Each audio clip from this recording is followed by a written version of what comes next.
the 10 bullish signs that Ethereum is ramping up to something spectacular. Furthermore, I also want to talk to you about the network effect and why I believe that will cause Ethereum to surpass the $1 trillion market cap during the next bull run. Very exciting topics, and I'm sure you'll find it valuable. My name is Kierin. I create DeFi and crypto videos to make sure that you are ready for the next bull run. Phase 0 of the Ethereum 2.0 Serenity upgrade is coming closer and closer as the witty multi-client testnet has successfully launched. Credits for these 10 reasons goes to Spencer Noon. I'll link the article down below so you can check it out in peace.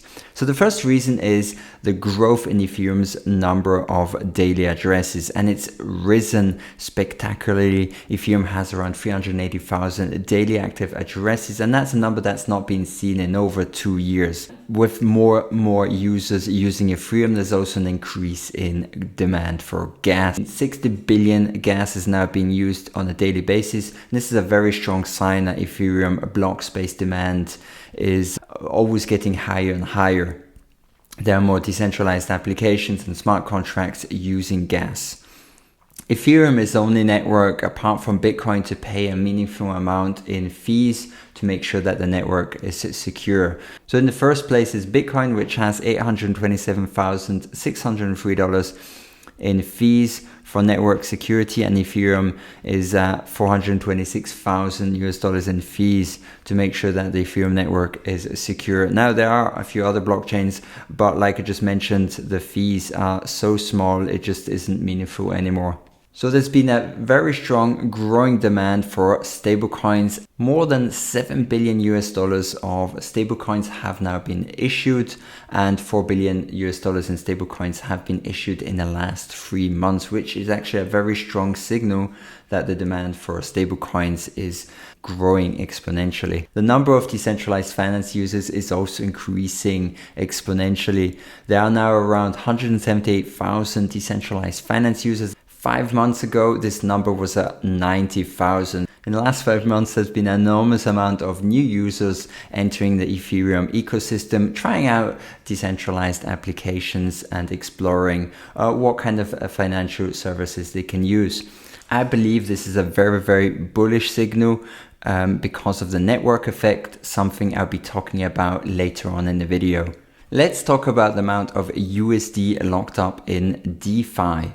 With the amount of USD locked up rising, it shows that many users are putting a lot of trust into these different projects. What I also think is interesting is if you look at Maker has around 54% of the whole amount that is locked up in the DeFi projects, and it's at $519 million.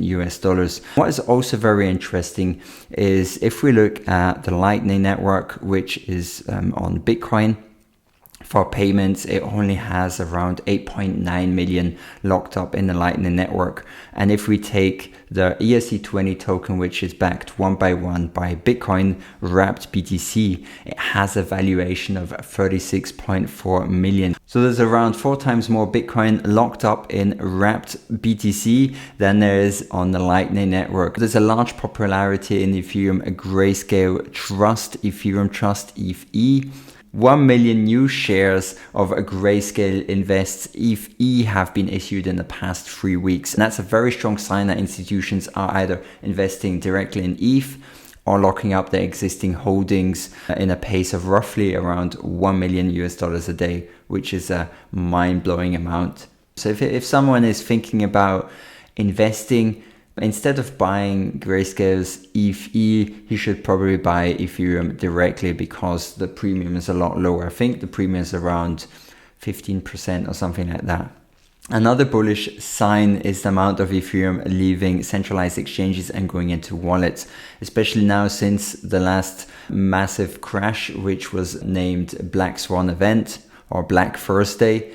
Since that Black Thursday where the massive Ethereum crash and also crypto crash happened, if you look at all the days, 62% of the days have shown more outflow from centralized exchanges to wallets. I believe that's a very important indicator to look at because it's a very strong indication of how much smart money is coming into the market in this accumulation phase.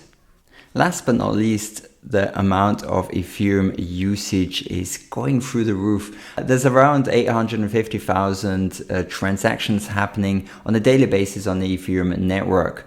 And if you to put that into perspective, in January, this amount was at around 580,000.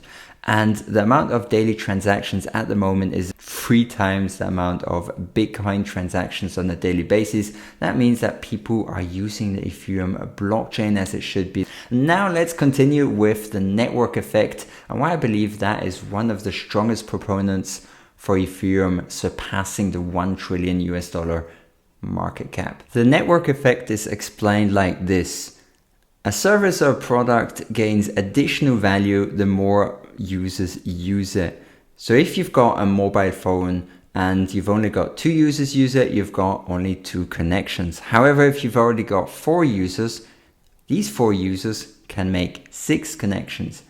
And if you increase the amount of users to 8 users, all of these users can make 28 connections. Thanks to this network effect, Bitcoin has gained a lot of traction and it's still considered the number 1 cryptocurrency. And if you go on the streets and you talk to people, many people have heard of Bitcoin, even though they might not really understand it.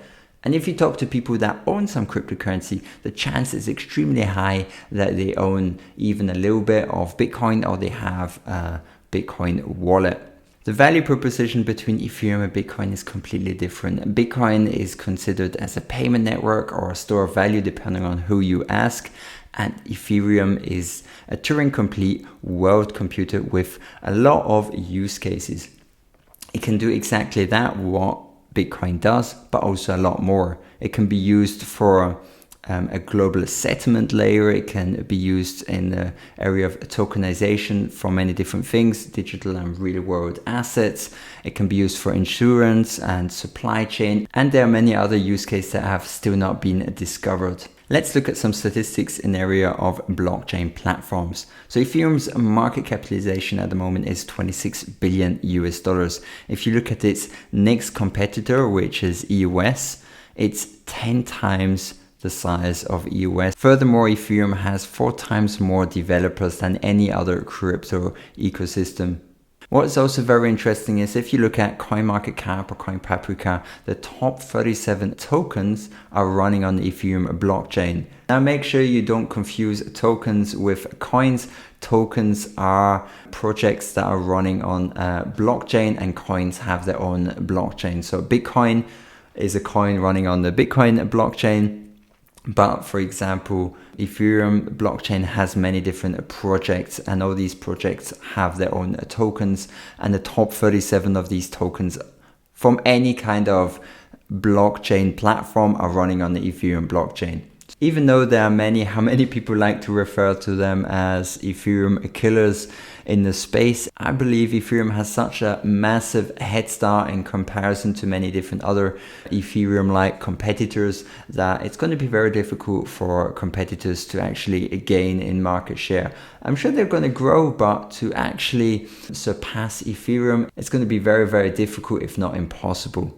Unless something with Ethereum goes completely haywire in its transition from a generation 2 blockchain to a generation 3 blockchain, well, I think nothing is going to manage to surpass the Ethereum network. However, what I do think is possible is that in the future, the Ethereum blockchain in terms of market capitalization and usage is going to flip and become more valuable than the Bitcoin blockchain just because of the network effect and the use cases that are possible, which allow for a much higher market capitalization in terms of value proposition. In my opinion, and this is definitely not financial advice, I believe with all these bullish reasons, the network effect, the use cases, and Ethereum transitioning to a 3rd generation blockchain, I would be really surprised if Ethereum doesn't manage to reach the $1 trillion market cap in the next few years. And I believe it's also possible that it goes way above that in the next 10-20 years. So that was today's video. Hope you found it valuable. If you did and you enjoy this type of content, make sure to leave one of these. It helps out the channel a lot and helps me produce a lot more videos like this. So with that said, I wish you a fantastic day and I'll catch you in the next one. Have a good one. Bye bye.